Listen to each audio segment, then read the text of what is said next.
Hindi gawa ng AI, no? Ayon dito kay Bato de la Rosa, yung sinasabi po ng PIDEA report na nag-uugnay po dito kay Marcos Jr. sa paggamit nga po ng ipinagbabawal na gamot o droga. Ayon kay Bato de la Rosa, naniniwala siya na itong PIDEA leaks, no, na report na nagdidiin umano kay Ferdinand Marcos Jr. dito nga po sa paggamit ng illegal na droga ay may katotohanan. Yan po ang paniwala nitong si Bato de la Rosa ayon po dito sa ulat. At gumawa siya ng ayon sa kanyang hinagap, itong sinasabing PIDEA report, pre-operation, laban kay Marcos Jr. at kay Marcel Soriano, even as he denied leading the PIDEA leaks investigation na mapabagsak si Marcos, lumalabas po talaga, no, na hindi daw ito pakana ni Rodrigo Roa Duterte. As far as the chairman of this committee is concerned, particular document is authentic. So hindi daw po itong pakawala talaga ni papakana ni Rodrigo Roa Duterte. At yung basis daw ni De La Rosa, yung dokumento ay authentic dahil po sa mga naka-punch, no? May mga marka daw po sa taas ng mga pahina noong naturang dokumento na nagsasabi pong legitimate daw po yung mga lumabas, no, na mga aligasyon ukol sa paggamit ng illegal na droga nitong si Bongbong Marcos at itong si Marcel Soriano. Masakit ito mga kaibigan kasi damay dito si Marcel, ano? So, yan po yung pinagbasihan niya. Ngayon, mga kaibigan, sabi niya dito, gusto mo sabihin ko ang rason? Number one, inamin mismo ni Morales na siya ang gumawa ng dokumento na yon. Yan, at pirma niya yung nandoon sa dokumento. Oo. So, si Morales talaga to mga kaibigan, ha? Oo. Ngayon, to cut the long story short, mga kaibigan, ito pong pangyayari na ito, nakikita po natin na talagang desperado na rin itong kampo nitong ng Duterte, nagibain talaga itong si Junior. Di ba? Desperado na rin. Kasi nga, mga kaibigan, nalalapit na eh. Actually, hindi pa man pinag-uusapan yung arrest warrant ng ICC dito mga kaibigan. Sinabi na natin, before 2022 election, nagagamitin lang nila si Marcos Jr. Kung naka-follow kayo sa akin before 2022 election mga kaibigan, sinabi ko na sa inyo na kapag nanalo ito, ay i-impeach nila si Junior. And matalino itong nakukutuban din naman ng Marcos eh. Anong ginawa? Dinemote si Gloria kasi si Gloria lang ang pwedeng magamit. Di ba? Pagpasok ni Junior, dinemote si Gloria. Hindi na siya senior deputy. Ginawa lang siyang deputy. Di ba? So, bottom line, mga kaibigan, talagang ang gusto nitong Duterte camp, sa opinion ko conspiracy theory. Ang gusto talaga nito, patalsikin si Junior. Gaya ng sinabi natin noong 2022. Kasi doon lang sila may power na hindi sila magagalaw kapag si Sara ang presidente. Di ba? Ngayon, hindi ko alam kung paano nila matitibag si Junior sa pamamagitan lang nito. Di ba? Kaya mapasok po yung issue ng ICC dahil yan lang din ang depensa ni Marcos Jr. laban sa mga Duterte. Yan po yung tingin ko dyan. Hindi po tayo ang kailangan magpilit kay Junior, kay Marcos, na papasukin ng ICC. Dahil si Marcos mismo, alam niya na ang pwede niyang magamit na baraha laban sa mga Duterte ay ang ICC. Yun po yun. Hindi mo kailangan ipilit. Yung iba kasi, akala nila, kailangan natin kumbinsihin si Junior. Actually, kabiguan lang ang naghihintay sa mga kakamping dyan eh. Di ba? Ang mga kakamping, kabiguan lang hinihintay nyo kay Junior kasi bukas makalawa, kung gusto niya maghugas ng kamay, eh hindi niya talaga ipapadampot si Duterte. Kasi leverage niya yan eh. Alam nyo, napakahalaga ng leverage. Sasabihin ni Junior, tumigil kayo mga Duterte. Kapag ayaw nyong papasukin ko ang ICC, huwag kayong mag-plot ng destabilization laban sa akin. Yan yung alas niya eh. Yan yung pampigil niya. Pampabehave niya yan. Kaya ibig sabihin ko, the more na hindi i-execute ni Junior ang arrest warrant, the more na walang manggugulo sa administrasyon niya. Di ba? Kasi kapag na-trigger si Junior, bawa, itong Duterte ng gulo. Bawa lang kasi nakikita natin nasunog yung mga sasakyan dyan sa NAIA, di ba? O, kung ano-ano nangyayari, brownout sa NAIA para masira yung ano niya. Di ba? Kung ano-ano mga pangsasabotahe. Ngayon, tingin ko dito, ang the last na pwedeng mangyari, ang the worst na pwedeng mangyari, magkaroon po ng terorismo. Hindi ko po sinasabing mangyayari yun. Opinion ko lang to. So baka gumamit po ng guns and guns yung kalaban niya, ni Junior. So anong gagawin niya ngayon? Papapasukin ko ICC pagka ganyan. Yan ang leverage ni Junior. Yan ang pangposas niya sa Duterte. Para hindi gumalaw ang Duterte, mga kaibigan, para hindi gumalaw, ito, tatalian ko kayo ng issue ng ICC. Di ba? Ngayon, ang Duterte, para silang mga asong ulol ngayon na nakatali sa mga kamay ni Junior. Di ba? Kasi hindi natin alam kung sino ang gusto ni Junior na sumunod sa yapak niya, magmana ng trono. Kasi sabi ko nga sa inyo, before 2022, baka hindi nabitawan ni Junior. Di ba? Hindi nabibitawan ni Junior yan. Ganun yun eh. So, pagdating ng next election, ang tendency, baka magdayaan silang dalawa. Lalo na kasi mga kaibigan, kapag pro-Duterte ang mga pumasok sa Senado. Kapag puro pro-Duterte ang pumasok sa Senado, mga kaibigan, lalo na mag-e-election ulit, Diba? Hindi natin sigurado kung sino talaga ang nagmanipula ng makina. Sa opinion natin, yan ang pinipresent dito ng TN3 sa live stream natin Diba? May nagmanipula ng makina, hindi natin alam kung sino ang may main control nun, Duterte ba o Marcos? Kaya sabi sa akin ng aking puting panty, malaki daw ang tsansa na si Sara Duterte ang susunod na presidente. Ang tanong kasi baka ayaw na naiinip na si Digong na antayin. Baka hindi niya na maantay. Kaya, di ba, yung mga moves niya.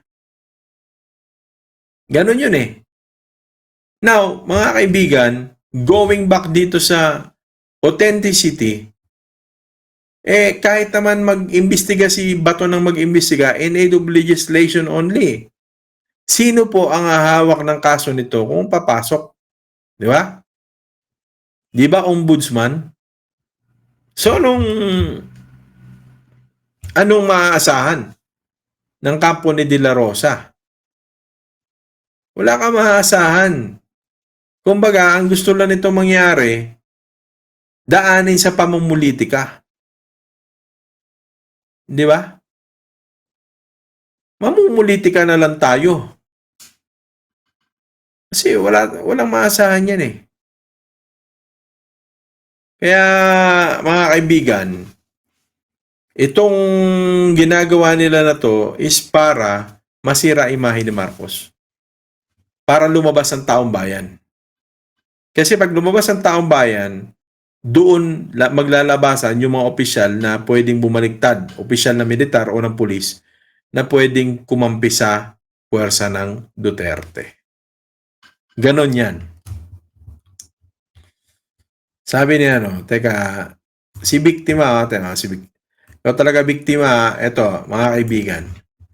Sabi niya, wala din magagawa si PBBM, ang kalaban ng Duterte, Trillanes, sila ang nagsampa ng kaso sa ICC. Oo. Alam nyo, mga kaibigan, ang pwede lang gawin talaga ni Marcos, hindi niya, deadmahin niya ang pakikipag-ugnayan ng ICC. Di ba? Ang problema, hanggang kailan niya pwedeng i-take yung pressure. Kasi may pressure mula sa ICC yan. Si Duterte, basically, ang pwede niya lang magawa, baka gamitin niya si Normiswari, di ba? Pero ang ICC, pagka nagpataw ng sanction sa Pilipinas yan dahil ayaw sumunod, anong gagawin? Yung mga crops natin, papatawan ng malaking buwis yan bago makapasok doon sa kanilang bansa. Yan ang nakikita ko mangyari sa ilang member ng ng statute yan. Tama? Ilang membro ng bansa ng ICC ang pwedeng hindi tumanggap ng produkto ng Pilipino. Ngayon, kung gano'n na mangyayari, magkakandalugi ang negosyo dito sa Pilipinas. Pag nalugi, mawawala ng trabaho mga Pilipino. Epekto, magrereklamo mga Pilipino. Ayaw ni Bongbong Marcos mangyari yan. Kasi ilang bansa membro niya, no? Mga first world country pa ang membro ng ICC. Kahit sabihin mong wala Amerika dyan, yung leading members and founding members lang ng ICC, malaki na ang kayang maging damage kung, di ba, ipapatupad nila ang pag-aresto at hindi maibibigay si Duterte. Isipin mo yun, sa saging lang eh. Ngayon, yung businessman na saging dito, ang gagawin yan? Magrereklamo yan. Ba't natin dinidepensahan tong Duterte? Tapos nabubulok na yung mga produkto ng Pilipino, yung mga pang-export natin. Malaki po epekto niyan.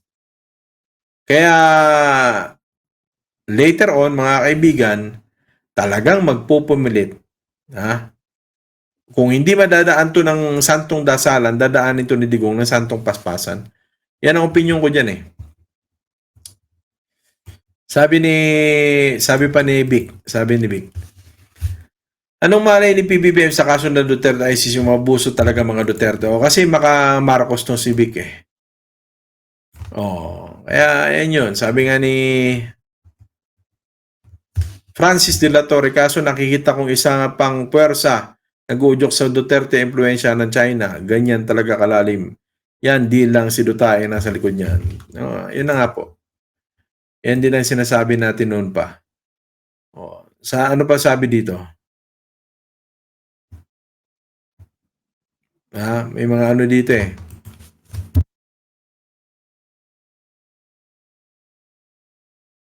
Sabi ni Bumblebee, tingin ko behind the ouster plot yan kasi gahol na ang oras ng pangkat ni Digongyo. Nakapwesto na ang papalit, mas madali yung assassination. Hindi din nahuli yung sniper na bumaril kay Mayor Halili. Tama ka doon, mga kaibigan. But I think, mga kaibigan, hindi kasing luwag ng bodyguard ni Mayor Halili yung security escort ni Bongbong. Lalo na meron na rin siyang PSG. So ang nakikita ko lang dito, mga kaibigan, kung gahol na to sa ouster, mga kaibigan, dadaanin niya, ang pinakamabilis is people power. Hindi niya kayang gawin dito sa impeachment.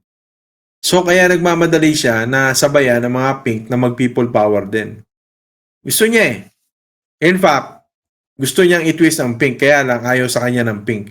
Ngayon ang nangyayari, itong Marcos, nagtatago siya ngayon sa anino ng pink. Kaya yung mga propagandista ni Marcos, kinukumbinsin nila yung mga pink na sumama sa rally. Di ba? Assassination, I think hindi. Ang mas nakikita ko po dito, yung manggugulo eh. Opinyon ko nakikita ko lang manggugulo. Pag nanggulo, syempre magagalit tao. Diba? Pag nagalit ang tao, automatic people power. Yun lang naman ang pwedeng asahan kasi kung korte sa korte ang proseso, napakatagal. Hindi sila magme-mayor sa loob ng napakaising panahon, di ba? Hindi sila mananalo sa loob ng napakaising panahon. Tama po kayo na sa punto na yon. Sabi ni Music Lover, magiging masama sa international community ang imahe ng administrasyon ni BBM kapag hindi niya pinapasok ang ICC. Yun na nga. Yun na nga yung sinasabi rin natin.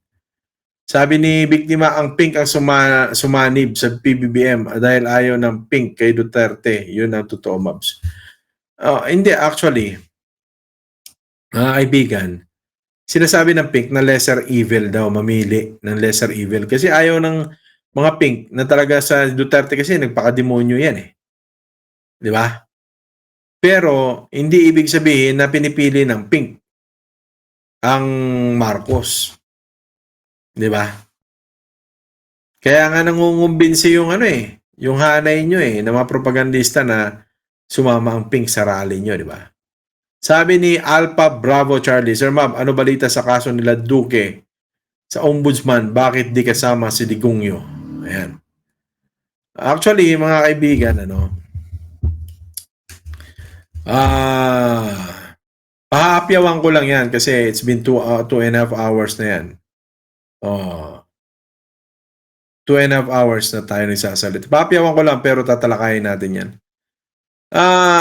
Ano yan mga kaibigan, sa tingin ko, isa rin yan sa magiging leverage nitong administrasyon na to. Dagdag leverage yan. So, masusukol na itong Duterte. Masusukol na. That is why, nagbabala ako na mag-ingat tayo dahil baka maging sobrang gulo. At tulad nito sabi ni Surprise Pottery, baka magka-civil war. Yun na nga. Diba sinabi ko na yan na mga kaibigan, magdasal tayo kasi may darating na lubang mapanganib sa ating bansa. Diba? Ayan Melchor LQ, sabi niya, terrorism. Diba? Sinasabi ko na sa inyo. Kasi sukol na siya Kaya sabi mo nga na huli na, gahol na kung people power. So, ang tendency, talagang gahol na para for ouster. Pero ang tendency, nothing is impossible with people power pag lumabas yan So, kailangan lang niya ng isang katropa na huwes na mag-administer ng panunumpa ni Sara.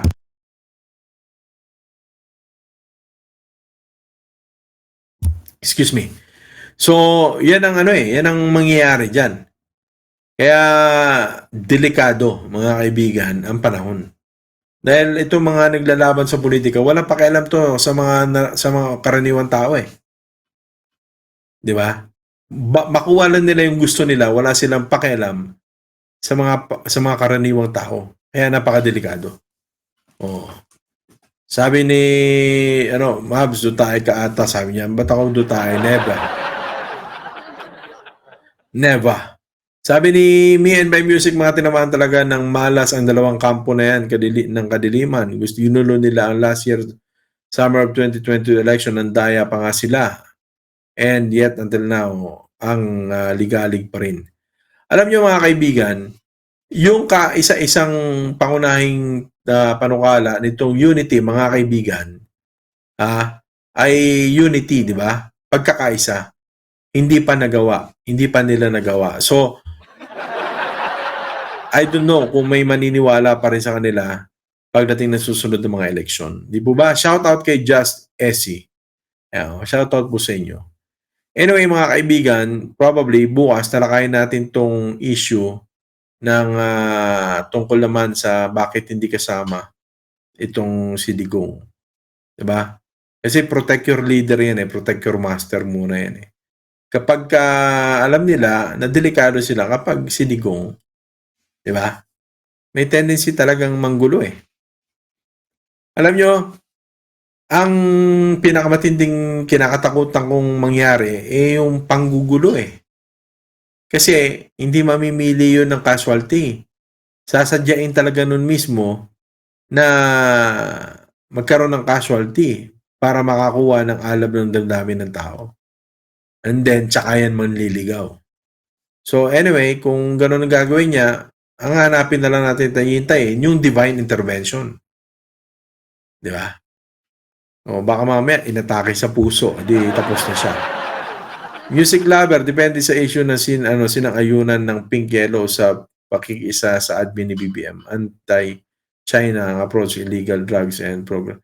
Alam po ninyo, ano yan eh, kahit anong gawin natin dito, naranasan natin na tulad ni Duterte, kahit anong gawin nating pagprotesta laban sa kanya, kahit ano namang gawin niya, wala rin. Di ba? Wala namang mangyayari. Kaya, ibig sabihin, kahit na suportahan natin si Marcos, panawagan natin sa kanya, kung ayaw niyang gawin na ipahuli ang Duterte, walang mangyayaring hulihan. Di po ba? Kaya kahit sabihin na nating anti-China, hindi po. Yung anti-China is hindi naman tayo anti sa kanila eh. Ginigera talaga tayo. Ginugulo tayo ng China. Yan ang katotohanan. Kaya kapag mag-i-issue ka, hanapin mo yung saan yung malapit sa katotohanan. Sabi ni Black Velasco, ano naman po masasabi mo, Sir Ma'am, sa investigasyon ni Senator Rizal Tavero sa Tarlac, Bamban? Go, questionable Filipino citizenship. Actually po, meron po tayong meron po tayong nauna ng live stream yan. Baka hindi nyo lang napapanood, no? Alas 12 na kasi. Ito, bibigay ko na lang po sa inyo yung link. Nauna po akong mag-review niyan. Ako actually, I think ako ang kauna-unahang nag-review niyan eh. Ito po yung link, pwede nyo po mapanood.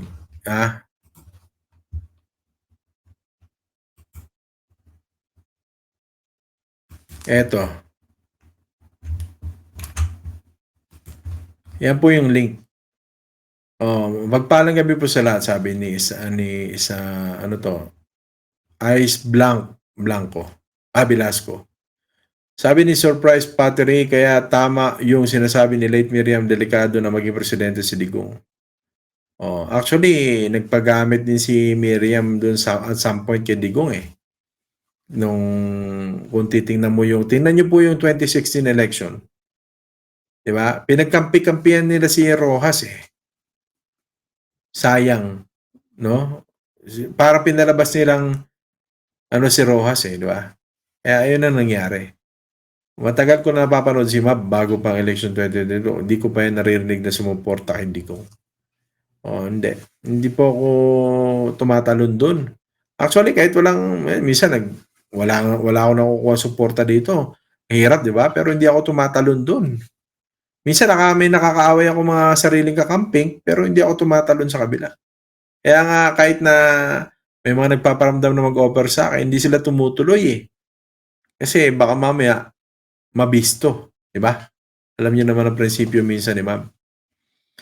Anyway, my friends, mga kaibigan, it's been 2.5 hours and it's 12 a.m. here. Happy Mother's Day po pala sa lahat ng mothers natin mga kamab. Sa mga Leonor, Happy Mother's Day. Sa lahat po ng Mother's Day na nanonood po sa atin. Happy Mother's Day po sa inyong lahat. And it's 12 in the morning na dito po sa ating bansa, no?